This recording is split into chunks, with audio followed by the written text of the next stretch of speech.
Oke, baik. Assalamualaikum warahmatullahi wabarakatuh. Dengan saya, Nezar, dan video kali ini saya akan membahas tentang networking model, teman-teman. Langsung saja ke videonya. Oke, baik teman-teman, di sini saya sudah menyiapkan beberapa teori ataupun beberapa pembahasan tentang networking model, teman-teman. Nah, sebenarnya networking model ini sudah saya bahas di video sebelumnya, teman-teman. Namun saya bahas kembali untuk di bagian mikrotik, teman-teman, networking model tentang mikrotik. Nah, oke, kita langsung saja ke bagian pembahasan. Nah, untuk bahasan kali ini di networking model ada yang namanya konsepnya dulu, teman-teman. Konsep dari networking model itu apa atau bagaimana, TCP/IP model itu apa, OSI layer model itu apa, dan juga encapsulation dan decapsulation name of TCP/IP message itu apa, teman-teman. Nah, oke, untuk terlebih dahulu di sini kita akan mengetahui terlebih dahulu tentang networking model, teman-teman. Nah, untuk networking model ini adalah kerangka kerja konseptual yang membagi proses komunikasi data dalam jaringan, teman-teman.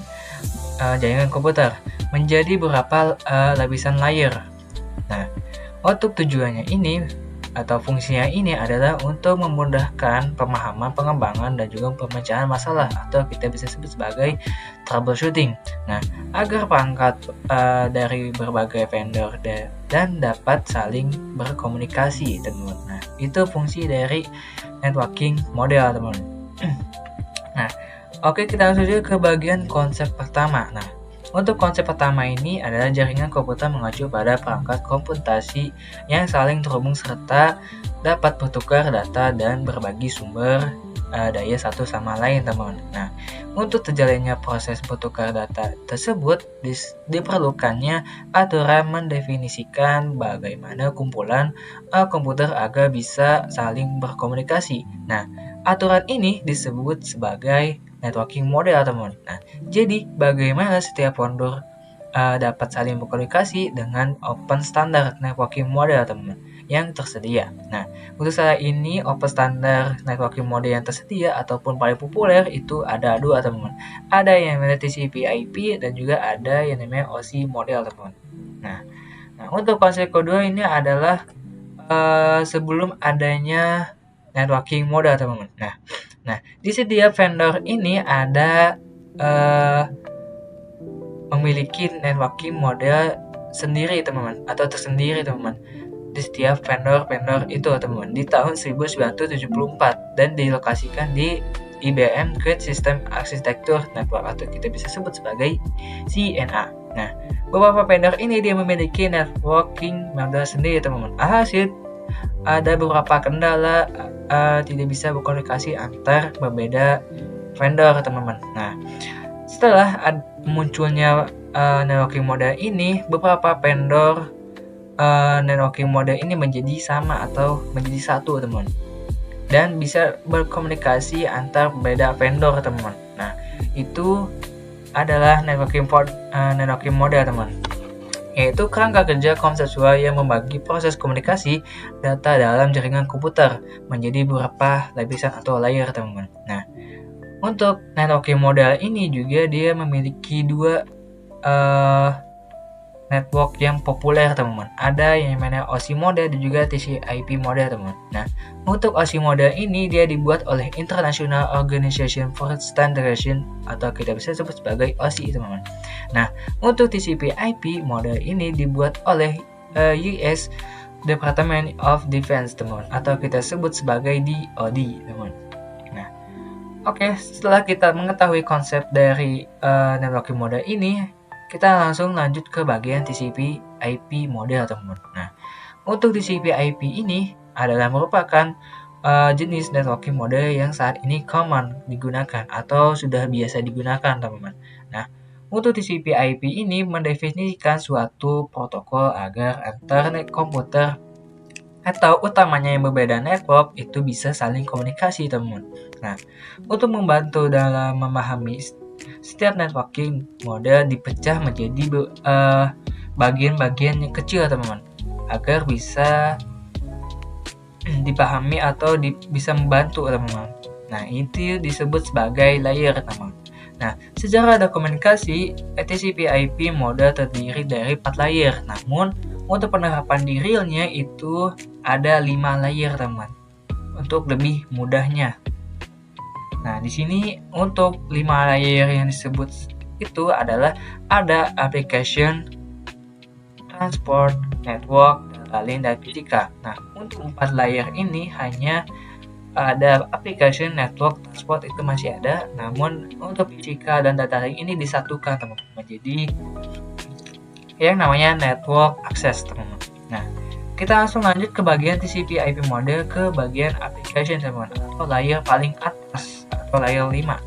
Nah, kita ketahui terlebih dahulu untuk application ini, teman-teman. Nah, untuk application ini adalah lapisan paling atas, teman-teman, di dalam TCP/IP ini. Lapisan ini bertanggung jawab untuk menyediakan layanan dan protokol yang digunakan oleh aplikasi pengguna, teman-teman. Nah, untuk fungsi utama application layer ini adalah menyediakan antarmuka antara jaringan pengguna antara aplikasi pengguna dan jaringan. Contohnya, ada protokol yang bekerja pada lapisan ini adalah Hypertext Transfer Protocol atau kita bisa sebut sebagai HTTP. Ataupun ada File Transfer Protocol atau bisa disebut sebagai VTP, dan juga Simple Mail Transfer Protocol atau kita sebut sebagai SMTP, teman. Nah, setelah itu untuk layer yang keempat adalah transport layer, teman. Nah, transport layer ini adalah lapisan keempat dalam model TCP/IP ini, teman. Nah, lapisan ini bertanggung jawab untuk mengatur pengiriman data antara aplikasi yang berjalan di perangkat yang berbeda, teman. Nah, untuk fungsi utama transport layer ini memastikan pengiriman data yang andal dan teratur, teman. Contoh protokol yang bekerja pada lapisan ini adalah Transmission Control Protocol atau kita sebut sebagai TCP, dan User Datagram Protocol bisa disebut sebagai UDP, teman-teman. Nah, untuk lapisan ketiga yaitu ada Internet Layer, teman. Nah, Internet Layer ini ada di lapisan ketiga. Nah, lapisan ini bertanggung jawab untuk mengatur pengiriman data melalui jaringan yang berbeda, teman. Nah, fungsi utama Internet Layer ini mengarahkan paket data ke tujuan yang benar, teman, menggunakan alamat IP. Nah, contohnya protokol yang bekerja pada lapisan ini adalah Internet Protokol yaitu IP. Nah, untuk lapisan kedua yaitu ada yang namanya Network Access Layer atau kita sebut sebagai data link, teman-teman. Nah, untuk Network Access Layer ini adalah lapisan kedua dalam model TCP/IP ini. Lapisan ini bertanggung jawab untuk mengatur akses ke jaringan fisik dan mengelola alamat fisik atau kita bisa sebut sebagai MAC address, teman. Nah, fungsi utama akses layer adalah mengirim dan menerima paket data antara perangkat dan di jaringan, teman-teman. Nah, contoh perangkat ini yang bekerja dalam network access layer ini adalah switch dan juga bridge, teman-teman. Nah, kita langsung beralih untuk yang layer terakhir, teman, yaitu layer 1, physical layer. Nah, layer ini lapisan pertama dalam TCP/IP ini, teman. Nah, lapisan ini bertanggung jawab untuk mengirim dan menerima sinyal fisik melalui media transmisi seperti kabel ataupun gelombang radio, teman. Nah, untuk fungsi utamanya ini adalah mengubah data digital menjadi sinyal fisik yang dapat dikirim melalui media transmisi, teman-teman. Nah, contoh perangkat yang bekerja dalam physical layer ini adalah kabel jaringan, konektor, dan juga repeater, teman-teman. Nah, setelah kita mengetahui TCP/IP itu apa, kegunaan TCP itu apa, nah, kita langsung saja beralih ke bagian encapsulation dan juga decapsulation, teman-teman. Nah, kita lanjut ke bagian encapsulation. Nah, untuk encapsulation ini adalah proses yang terjadi pada komputer pengirim, teman-teman. Data bergerak dari layar atas application menuju layar bawah, teman-teman. Nah, untuk cara kerja encapsulation ini, setiap kali data turun satu layar tersebut akan menambah informasi kontrol berupa header dan trailer khusus di data link, teman-teman. Nah, tujuannya adalah memberi instruksi kontrol agar data sampai ke tujuan yang benar, teman-teman. Nah, seperti ini contohnya, teman-teman. Nah, dari aplikasi ini adalah data mentahnya, teman-teman. Setelah aplikasi ini mengirim data ini mentah ini ke transport ini akan mengubah TCP mengubah header TCP atau UDP ini menjadi segmen, teman-teman. Data mentah ini diubah oleh TCP atau UDP ini menjadi segmen, teman-teman. Lalu transport ini juga mengirim ke bagian network, lalu diubah oleh IP ini disebut sebagai paket, teman-teman, atau kita sebut sebagai paket. Nah, untuk data link,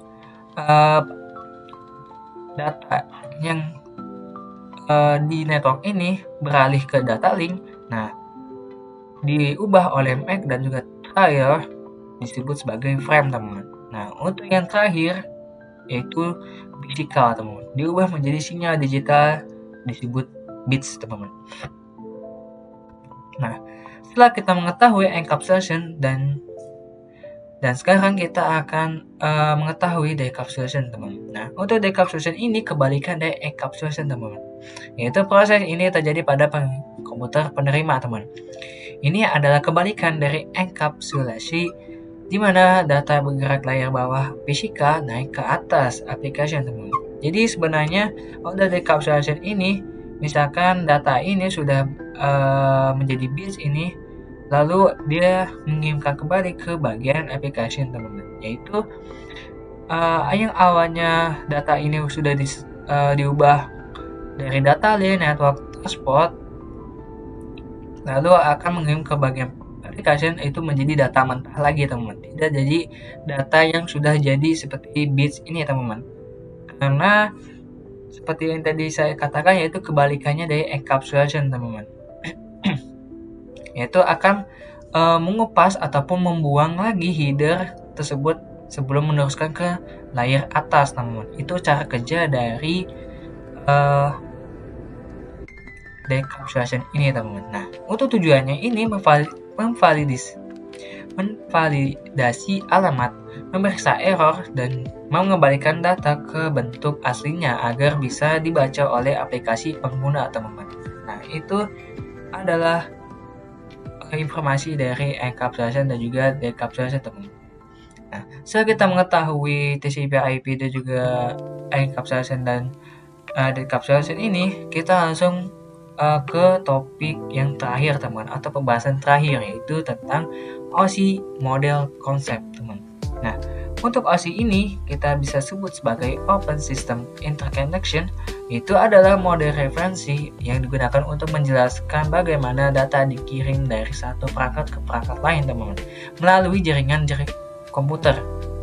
Nah, model ini membagi proses komunikasi jaringan menjadi 7 layer, teman-teman. Nah, tadi awalnya TCP/IP hanya membagi menjadi 5 layer, namun OSI model ini membagi menjadi 7 layer, teman-teman. Di antaranya itu masih sama semua, teman-teman. Ada application, transport, network, data link, dan fisika. Itu masih sama semua, sama dengan TCP/IP. Namun ada bedanya di bagian application, teman-teman. Nah, di bagian application ini diubah atau dipecah menjadi ada yang namanya presentation dan juga session, teman-teman. Nah, awalnya TCP/IP ini tidak ada seperti itu, teman-teman. Namun di OSI model ini ada, teman-teman.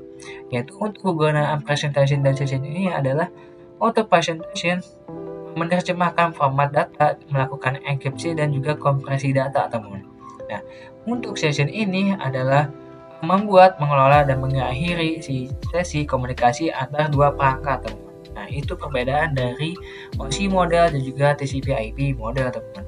Jadi masih sama-sama memiliki layer yang sama, teman-teman. Namun ada sedikit perbedaan di bagian OSI model ini, teman-teman. Nah, mungkin segitu saja untuk pembahasan networking model kali ini, teman-teman. Nah, kalau ada kata atau informasi yang kurang jelas, mohon dimaafkan. Selebihnya mohon maaf. Wassalamualaikum warahmatullahi wabarakatuh.